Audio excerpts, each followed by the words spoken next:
Hello everybody, thanks for joining me. My name's David and this is my channel. Today's video, when you judge one, you judge the all. So think about this.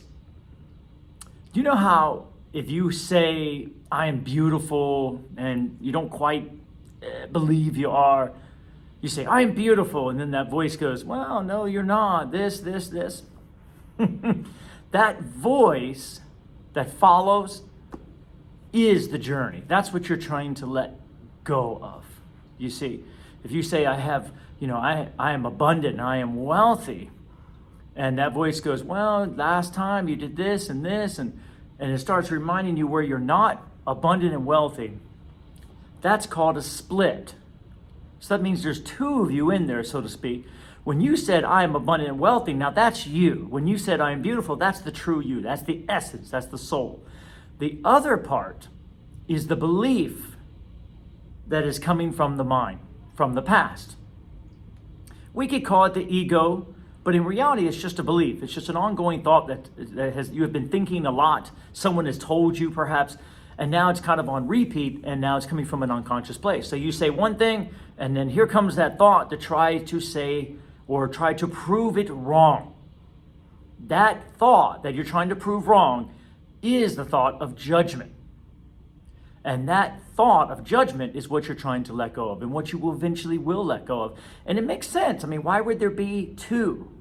And if there was an echo going on, it would be echoing exactly what you said. I am abundant, I am abundant, I am abundant. It wouldn't be an echo of, I'm abundant. No, I'm not. No, I'm not. Do you see? And the more we recognize those two are not speaking the same language, one of them is coming from right now, what you want, and the other one is coming from the past, trying to hold you back. The more you recognize that in all the aspects of your life, that you have this echo going on when you say things, or want things, or believe, or want to believe things, or enjoy things, and so forth and so on, the more you wake up. You see, because think about it. If you're one being, then you should be able to say whatever you want. I am. If any of you have heard of the I am, I read the I am discourses, that I am, that presence of God that we all are, which is, we are an individuated part of it, so therefore we speak on behalf of I am. Right? Moses, God told Moses when he asked what the name of God was, I am that I am. I am. There's nothing following it, just I am. And that's the journey, to let go of that second part. Why? Well, simply because we are creating. I am abundant is basically saying, I'm going to be abundant, or I want abundant, or I'm allowing abundance to flow through me. Do you see? The other part says, no, you're not, is going to give you an example of the past. That has nothing to do with creation. That has to do with what was. Does this make sense? You see? So that's why that's got to go, because it's not creation. But since it follows us and we put our focus upon that, then it does create. And now we create what we don't want. You see? That's how it works. So it's this battle between these two. Now, can I convince you that the reason the voice is there is because you are judging your brothers and sisters? It comes from the judgment of others, because we have been taught to judge others in our life and to compare ourselves to them, right? Comparison, differences, try to one-up them, compete with them. And this causes a split, because every time you see somebody else as not equal to you or believing the same things you believe, since it is your one dream and everybody is taking the shape of you, so to speak, then you judge them. And as you judge them, you judge yourself. And now, I'm not beautiful simply because that person's not beautiful, and that's not beautiful, and that's not. And I'm not wealthy because that person has been wealthy, and maybe my mom wasn't wealthy, or where I came up wasn't wealthy. Do you see? It's this outside that we push against ourselves, and now we carry this past of all these different experiences and events and so forth and so on that are continuously disproving why we want something new. Does that make sense? I mean, you say, I want abundance, or I am abundance, and it's got a whole truckload of all these things and reasons and others to tell you why you are not abundant and why you shouldn't be abundant. And it's giving you as an excuse all the other people in your life, you see, to prove it to you. So we're kind of using our brothers and sisters in order to push against ourselves. We are using, as Yeshua would say in the Course of Miracles, we're using others to hurt ourselves. And that becomes that echo, that voice underneath that's always going, letting you know where you're different, letting you know where you have failed, where you've made mistakes, letting you know where others have made mistakes and where they have failed and where they're talking about you and where they're judging you and so forth and so on. Do you see? And then, of course, that those two voices become disease. They become pain in the body, too, fighting each other. Do you see? So, how do we get out of this? We get out of this by, one, recognizing this truth that these two are there. Can you feel them? Can you see them? Can you hear them? One takes you this way, one takes you that way. You see? One, by recognizing that there is only one presence. And if you could just sit with me for a second and just feel that presence. Because it's not something you have to go find. It's something that you are. It's something that all of this is. What I used to do is sit back and look at the world and say, we, just to see if I can feel that one presence in every single part of consciousness. We, that's awareness. Oh, I'm aware. In Tai Chi, we put the body together through awareness, all parts moving together as one. The awareness of the one. It's a beautiful feeling. It's kind of like this circle, as you can see, right? It comes back. But notice it has a piece missing. Now, the reason being is because at every time in the moment, you can start over to try to find that oneness. This movement all the way through here back to you is called awareness. It goes all the way out, all the way back. That's the awareness of flow of life. As you say, I am abundant and I am beautiful, and then you feel it come back to you, and it doesn't. No more voice on the other side trying to stop it somewhere about right here. I am beautiful, you know? It goes all the way out. Beauty, goodness, and then it comes back to you. And then it goes out again, and it creates a momentum. And it starts moving, and you start feeling it. Now, where do you feel it? You feel it in your feeling world, not your manifested world. It takes time to get it back. But here in the feeling world, you see.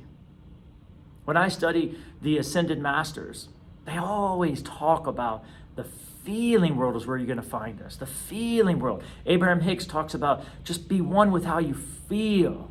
This is where all of our satisfaction is. It's in the feeling world. And the more we tap into that feeling world, then you'll realize that when you judge one person out there, that's got to come back to you too. Do you see? And as it comes back to you, we feel it. But then the mind splits it and says it's them. So we don't even know we're holding the hot coal, so to speak. And the more we judge outside, the more it becomes that voice when we start speaking for ourselves. Oh, there's that voice. That voice is coming from your outside judgment. When I learned that, I knew I had some work to do.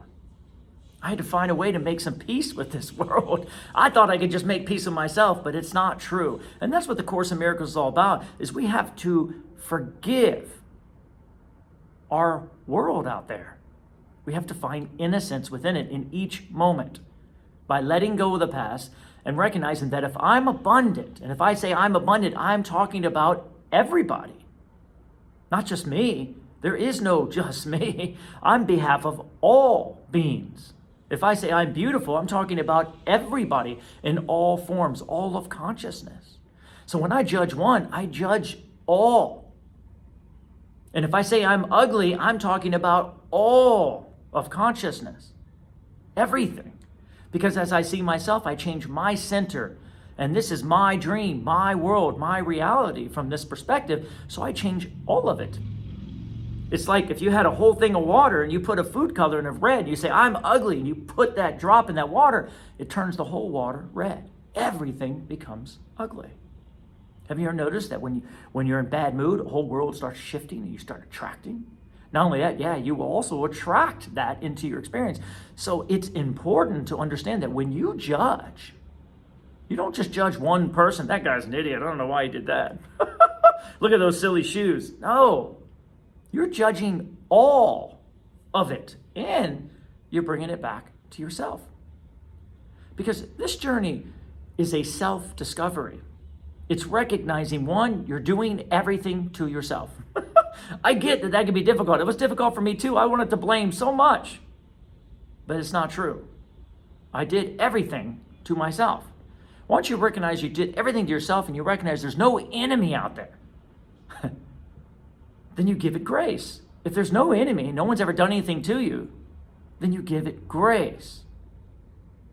And now that's that idea Jesus talks about. You got to love your enemy and you got to give grace and you got to love your neighbor as you love yourself. You see, he's only talking about what is the law.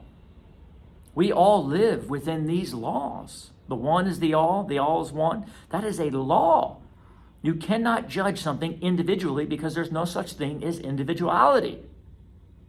You are an individuated part of the whole. Can you see the difference? Much more than just this body. We are each on behalf of the whole, what we call sonship, the Christ, which is that one mind of God. We all are part of it. Now, cool, from that perspective, we can all flow with each other, learn from each other, grow from each other, but can you see how comparison will crush it? Judgment, seeing things in a different way, will try to crush it. Then what happens is it creates a voice on the other side, and now that voice is walking around with you everywhere you go. Notice how if you walk into a big environment of people, how much judgment is going on in your mind? Comparison. How much comparison, how much differences is that voice finding for you? Looking and searching to try to find something wrong, some kind of problem, some kind of difference, some kind of comparison, some kind of negativity, some kind of loss, some kind of lack in order to bring it back to you. And that's the part that destroys us, so to speak. And it gets into our body, and then it becomes a problem and an infestation, so to speak, in our mind and our body. And where does it come from? Well, it comes from a belief, a simple one belief that I challenge you to look at, put it into practice, words don't teach, and then find out for yourself, is this true? Can I judge one without judging all? As I judge one person, does it not come back to me? And why does it come back to me? Is it because I'm the whole? I represent all of the sonship, all of this one mind, that we are one mind that we share together somehow through these bodies. So when I judge one part of consciousness, it comes back to the whole of all that is. And does it ever leave its source of that judgment? No, it doesn't. And I challenge you, don't take my word for it. Go put it into practice. See if I'm correct. Jesus said, do not judge, therefore you will not be judged. You see, go see if that's correct. Was he talking about an opinion, or was he potentially talking about a law that cannot be undone? It is a law of who we are and a law of the universe. And I've learned the ultimate goal here is unity consciousness, to become one with your world and one with the mind of God. That's where peace is. And that's where that voice falls off, and now it's just I am. But I assure you that when you say I am, you're not just speaking of this little individual self. I'm speaking of all of my creations, because they all are a part of me. All that is. So I am is all that is, including you. As I see myself, I must see you. Does that make sense? So go see for yourself. See if what I'm saying is true or not. And go have fun. Remember, don't take it too seriously. You are who you are. We are who we are. We cannot be undone from that simple truth. We are the one mind of God. perfect love. Always and forever. Thanks, guys. Take this clarity with you. Of course, it is always up to you what you receive. And hit the like button if it's speaking to you. Otherwise, subscribe. Send me a comment. I love hearing back from you. And my unconditional love and appreciation to all of you.